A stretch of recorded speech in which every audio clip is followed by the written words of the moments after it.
Mi nombre es Javier Emiliano Romo Ramírez, estudiante de ITESCA del estado de Sonora, y hoy voy a leer la novela El extranjero, escrita por el autor Alves Gamos. Hoy ha muerto mamá, o quizá ayer, no lo sé. Recibí un telegram del asilo. Falleció su madre, entierro mañana, mis sentidas condolencias. Pero no quiere decir nada, quizá haya sido ayer. El asilo de ancianos está en Marengo, a 80 kilómetros de Argel. Tomaré el autobús a las 2 y llegaré por la noche, de esa manera podré velarla y regresaré mañana por la noche. Pedí 2 días de licencia a mi patrón y no pudo negármelo, ante una excusa semejante. Pero no parecía satisfecho, llegué a decirle, no es culpa mía, no me respondió. Pensé entonces que no debía haberle dicho esto, al fin y al cabo no tenía por qué excusarme. Más bien le correspondía a él presentarme las condolencias, pero lo hará sin duda, pasado mañana, cuando me vea de luto. Por ahora es un poco como si mamá no estuviera muerta. Después del entierro, por el contrario, será un asunto archivado y todo habrá adquirido aspecto más oficial. Tomé el autobús a las 2, hacía mucho calor, comí en el restaurante Celeste como de costumbre. Todos se condolieron mucho de mí y Celeste me dijo, madre hay una sola. Cuando partí me acompañaron hasta la puerta. Me sentí un poco aturdido, pues fue necesario que subiera hasta la habitación de Manuel para pedirle prestado una corbata negra y un brazal. Él perdió a su tío hace unos meses. Corrí para alcanzar el autobús.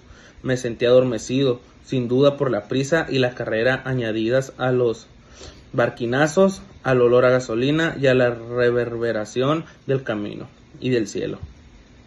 Dormí casi todo el trayecto y cuando después estaba apoyado contra un militar que me sonrió y me preguntó si venía de lejos, dije sí, para no tener que hablar más. El asilo está a 2 kilómetros del pueblo. Hice el camino a pie, quise ver a mamá enseguida, pero el portero me dijo que era necesario ver antes al director. Como estaba ocupado, esperé un poco. Mientras tanto, el portero me estuvo hablando y enseguida vi al director. Me recibió en su despacho. Era un viejito condecorado con la Legión de Honor. Me miró con sus ojos claros, después me estrechó la mano y la retuvo tanto tiempo que yo no sabía cómo retirarla. Consultó un legajo y me dijo, la señora de Meusalf entró aquí hace 3 años, usted era su único sostén. Creí que me reprochaba alguna cosa y empecé a darle explicaciones, pero me interrumpió. No tiene usted por qué justificarse, hijo mío.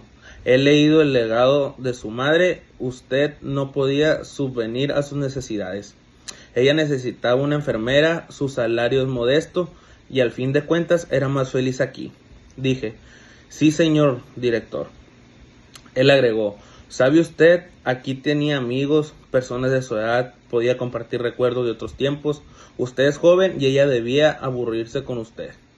Era verdad, cuando mamá estaba en casa pasaba el tiempo en silencio, siguiéndome con la mirada. Durante los primeros días que estuvo en el asilo lloraba a menudo, pero era por la fuerza de la costumbre. Al cabo de unos meses había llorado si se la hubiera retirado del asilo, siempre por la fuerza de la costumbre. Un poco por eso, en el último año casi no fui a verla, y también porque me quitaba el domingo sin contar el esfuerzo de ir hasta el autobús, tomar los billetes y hacer 2 horas de camino. El director me habló aún, pero casi no lo escuchaba. Luego me dijo, supongo que usted quiere ver a su madre. Me levanté sin decir nada y salió delante de mí. En la escalera me explicó, la hemos llevado a nuestro pequeño depósito para no impresionar a los otros. Cada vez que un pensionista muere, los otros se sienten nerviosos durante 2 o 3 días y dificulta el servicio. Atravesamos un patio en donde había muchos ancianos charlando en pequeños grupos. Callaban cuando pasábamos y reanudaban las conversaciones detrás de nosotros. Hubiérase dicho un sordo parloteo de cotorras. En la puerta de un pequeño edificio el director me abandonó. Le dejo a usted, señor Meursalt. Estoy a su disposición en mi despacho. En principio el entierro está fijado para las 10 de la mañana. Hemos pensado que así podría usted velar a la difunta. Una última palabra. Según parece, su madre expresó a menudo a sus compañeros el deseo de ser enterrada religiosamente. He tomado a mi cargo hacer lo necesario, pero quería informar a usted. Le di las gracias, mamá. sin ser atea. Jamás había pensado en la religión mientras vivió. Entré, era una sala muy clara, blanqueada a la cal, con techo de vidrio, estaba amueblada con sillas y caballetes en forma de X. En el centro de la sala, 2 caballetes sostenían un féretro cerrado con la tapa. Solo se veían los tornillos relucientes hundidos apenas destacándose sobre las tapas pintadas de nogalina. Junto al féretro estaba una enfermera árabe con blusa blanca y un pañuelo de color vivo en la cabeza. En ese momento el portero entró por detrás de mí. Debió de haber corrido, tartamudeó un poco.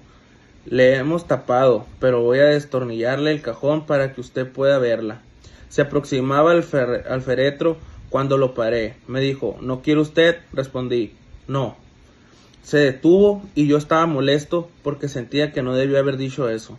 Al cabo de un instante me miró y me preguntó, ¿por qué? Pero sin reproche, como si estuviera informándose, dije, no sé. Entonces, retorciendo el bigote blanco, declaró sin mirarme, comprendo.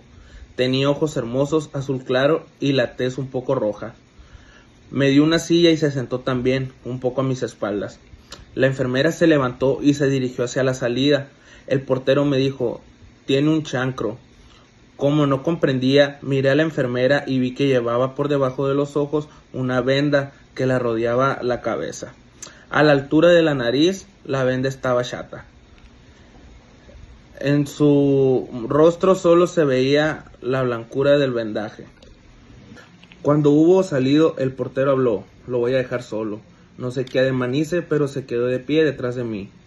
Su presencia a mis espaldas me molestaba. Llenaba la habitación una hermosa luz de media tarde, 2 abejorros zumbaban contra el techo de vidrio, y sentía que el sueño se apoderaba de mí. Sin volverme hacia él, dije al portero, ¿hace mucho tiempo que está usted aquí? Inmediatamente respondió, 5 años, como si hubiese estado esperando mi pregunta. Charló mucho, enseguida se habría quedado muy asombrado si alguien le hubiera dicho que acabaría de portero en el asilo de Marengo. Tenía 64 años y era paciente. Le interrumpió en su momento. Ah, usted no es de aquí. Luego recordé que antes de llevarme a ver al director me había hablado de mamá. Me había dicho que era necesario enterrarla como antes porque en la llanura hacía calor, sobre todo en esta región. Entonces me había informado que había vivido en París y que le costaba mucho olvidarlo. En París se retiene el muerto 3, a veces 4 días. Aquí no hay tiempo, todavía no se ha hecho una a la idea cuando hay que salir corriendo detrás del coche fúnebre. Su mujer le había dicho, cállate, no son cosas para contarle al señor. El viejo había enrojecido y había pedido disculpas. Yo intervine para decir, pero no. Me pareció que lo que contaba era apropiado e interesante. En el pequeño depósito me informó que había interesado en el asilo como indigente. Como se sentía válido, se había ofrecido para el puesto de portero. Le hice notar que en resumidas cuentas era pensionista. Me dijo que no. Ya me había llamado la atención la manera que tenía de decir ellos, los otros y más raramente los viejos. Al hablar de los pensionistas, algunos de los cuales no tenían más edad que él, pero naturalmente no era la misma cosa. Él era portero y en cierta medida tenía derechos sobre ellos. La enfermera entró en ese momento. La tarde había caído bruscamente, la noche había espesado muy rápidamente sobre el vidrio del techo. El portero oprimió el conmutador y quedó cegado por el repentino resplandor de la luz. Me invitó a dirigirme al refectorio para cenar, pero no tenía hambre. Me ofreció entonces traerme una taza de café con leche. Como me gusta mucho el café con leche, acepté. Y un momento después regresó con una bandeja. Bebí, tuve deseos de fumar, pero dudé, porque no sabía si podía hacerlo delante de mamá. Reflexioné, no tenía importancia alguna. Ofrecí un cigarrillo al portero y fumamos.